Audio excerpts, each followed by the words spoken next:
E uma coisa muito legal no Orochimaru é que essa parada de não entender muito bem sobre a morte, não entender sobre o fim dos ciclos da vida, pega ele desde quando ele é bem criança. Porque tem uma cena que mostra ele de flashback quando ele é criança, que ele tá no cemitério ali visitando o túmulo dos pais dele, que morreu ali nas guerras, tá ligado? E aí ele tá com o Hiruzen. E aí ele pergunta pro Hiruzen sobre o porquê as pessoas morrem, como que funciona a parada. E aí o Hiruzen explica pra ele e na sequência ele olha pro lado e tem uma pele de cobra. Pele de cobra, né? Tá ligado? Que a cobra trocou de pele. Se renovando, né? Se renovando, tá ligado? E é ali que ele entende. Ele fala, pô, mano, qual que é esse conceito aí de trocar de pele e tal? Então é desde criancinha, tipo Genin, tá ligado? É como se ele... O Orochimaru, desde a fase ali dos 10 aninhos, 8 aninhos, 12, ele já não aceitasse a morte, não lidasse bem com isso, não tivesse uma... É claro, ninguém aceita bem a morte, né? Vamos ser sinceros. Mas ele já demonstrava uma certa intensidade a mais com isso desde a infância. Aham. Se você for parar pra ver, é até interessante que o Orochimaru e o Sasori, você vê a profundidade dos personagens de Naruto, tá ligado? Eles têm esse complexo aí com o fim, tá ligado? Porque... E olha que interessante. Os dois perderam os pais e se questionaram e, tipo, viveram muito triste por falta dos pais. Então eles são muito tristes pelo fato da vida acabar, então eles buscam formas de imortalidade. E isso já foi plantado ali na cabeça do Orochimaru com ele molecote, tá ligado? Bem jovem. Caramba. É bem interessante. Então é como se fosse a questão do cara obcecado, né, mano? O Orochimaru ele se tornou um cara muito obcecado em não deixar a vida acabar. Perfeito. Então, de certa forma, independente de qual recurso ele tivesse que adquirir ou experiências erradas, né, vamos falar assim, crimes a cometer, desde que ele seguisse aquela obsessão dele, que é a vida eterna, vamos falar assim. É, porque ele tinha tanto essa obsessão... Porque da onde vem essa obsessão dele sobre não morrer e sobre querer viver muito? Porque... Ele sempre foi muito bom com ninjutsu. Inclusive, em ninjutsu, ele era o melhor aluno do Hiruzen, né? Do primeiro time 7 ali. Primeiro time 7? Pode ser que sim, né? É, sim. Que é o Jiraiya, Tsunade e o próprio Orochimaru. O Jiraiya é desastrado, tipo Naruto. O Tsunade é espertinha, tipo a Sakura. E o Orochimaru, aquele fechado, mas bom de ninjutsu, igual o Sasuke. E algo interessante que faz ele buscar ser imortal, ter uma vida longeva, é o fato de que ele percebe que ele não vai conseguir dominar todos os ninjutsus com o tempo de vida. Exemplo, o Minato demorou talvez anos ali pra poder desenvolver o Rasengan. Demoraria 15 anos pra ele conseguir colocar um elemento no Rasengan, tanto que o Naruto depois faz o esquema com clone que reduziu esse tempo. Então as técnicas em Naruto pra ser aprimorada e desenvolvida exigem muito tempo. Então chega um momento que o Orochimaru fala, putz, eu não vou ter tempo de vida suficiente pra aprender todos os jutsus que eu quero. Então eu vou ter que desenvolver jutsus de longevidade.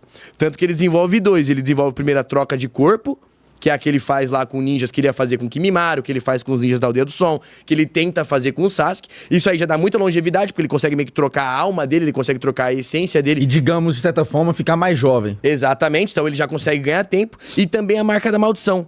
Porque a marca da maldição, ela é uma junção ali com o DNA do Jugo, que é o DNA de Senjutsu, ali de modo sábio, junto com o chakra do Orochimaru, onde a partir dessa marca ele consegue emergir de volta à vida caso ele for eliminado do campo de batalhas, que é o que acontece com a Anko no final da Quarta Grande Guerra Ninja, né? Que o Sasuke traz o Orochimaru de volta através da marca da Anko. Então é da hora que, tipo assim, o Orochimaru ele tem duas obsessões, que é não morrer e ter muito jutsu. Ele fez um karma, pô. Karma.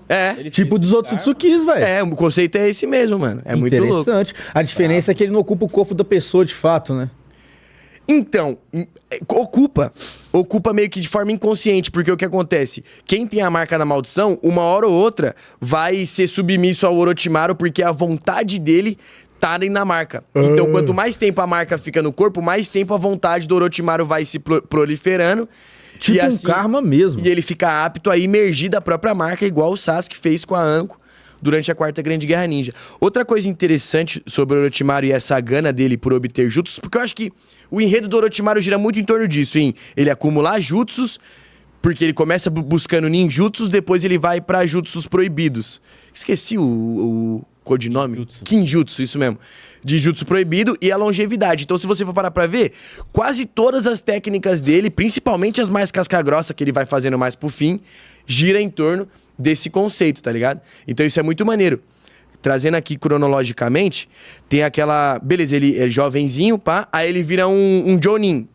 Tanto que o Orochimaru, vocês estão ligados, ele foi sensei Ele já foi sensei de alguns ninjas famosos. E um desses ninjas é o Nawaki Senju, irmão da Tsunade. Vocês estão ligados nessa parada? Caramba, eu não sabia disso não. Ele era sensei do Nawaki Senju. Mano, pensa, o irmão da Tsunade. Olha o potencial que esse moleque tinha. Era um Senju, mano. Pô, deixa eu lembrar quem que é o irmão da Tsunade, esqueci. Nawaki Senju, cabelinho marronzinho. Inclusive, ele morre numa cena um tanto quanto É porque o questionável. Orochimaru, querendo ou não, ele foi Jounin da Folha, né? E ele era, porra, ele era candidato ao posto de quarto Tá, Hokage. lembrei. Ele é candidato ao posto 4 O Danzo... Então, aí o que acontece, que é da hora. Quando ele vira Jounin ali, Chunin da Vila da Folha, ele... Porque meio que rola ali, beleza, ele é jovem, aí quando ele entra na adolescência, forma os 3 senins lendários que vão lutar a Segunda Grande Guerra Ninja. Então ali é trocação de porrada contra o Hanzo da Salamandra, tá ligado? Lá na pode Vila da crer. Chuva. Ali rola a trocação. Só que é muito legal você observar os períodos que o Orochimaru ainda servia pra Vila da Folha e o que ele fazia ali dentro. Porque é legal que a gente tem informação que ele foi sensei de 2 times, né? Que ele foi primeiro sensei do Nawaki Senju, que inclusive o Nawaki morre de uma forma bem questionável, porque tem uma cena que eles estão indo meio que pra um bunker, assim, tá ligado? E aí eles estão correndo. Aí os dois estão correndo. Aí o Orochimaru para. E deu pra ver que esse Nawaki é muito impulsivo, porque o Orochimaru para, talvez ele tenha percebido alguma coisa. E o Nawaki vai na frente. Aí ele até fala, Nawaki, a sua estima é muito alta, pá, não sei o quê. Aí o Nawaki pula e cai, pego numa explosão bomba, ele morre. Caramba. E aí o ponto é o seguinte, pô, o Orochimaru parou antes. E não foi pego pela explosão. Será que ele sabia qual é? Será que ele já tinha ali um instinto assassino? Deve ser o instinto ninja, né, mano? Mas o instinto ninja... experiência, né, O instinto ninja faria, então, se ele fosse do bem, parar o Nawaki. Pô. Ele meio que deixou Ele rolar. deixou o Nawaki, tá ligado? Isso que é meio tenso.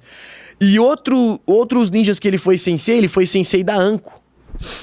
Inclusive, a Anko tem técnicas de cobras e tem a marca da Tem a marca maldição. da maldição. Graças ao próprio Orochimaru. E ela sempre foi uma boa aluna dele ali, era bem legal a relação dos dois. E é interessante que a Anko é um dos poucos personagens que o Orochimaru meio que decidiu não corromper. Libertar, né? Vamos falar assim. Porque ele aplica uma marca da maldição bem mais fraca nela, a ponto de não gerar o efeito colateral que gerou nos ninjas lá da Aldeia do Som, que ficava na merda. E quando ele deixa a Vila da Folha, a Anko pede pra ir com ele. E ele fala, tipo, não, o caminho que eu vou trilhar, pô, não é pra Vai você. ser dark cara. demais. Tá ligado? E ela fica super triste com ele até muito tempo, mano. Achando que ele abandonou ela, só que na real ele não abandonou ela. Ele libertou ela de um sofrimento que... O Kabuto ele não libertou, né? Tá ligado? Que o E depois Kabuto tem o Kabuto que também é sensei. Só que, voltando ali pra Vila da Folha,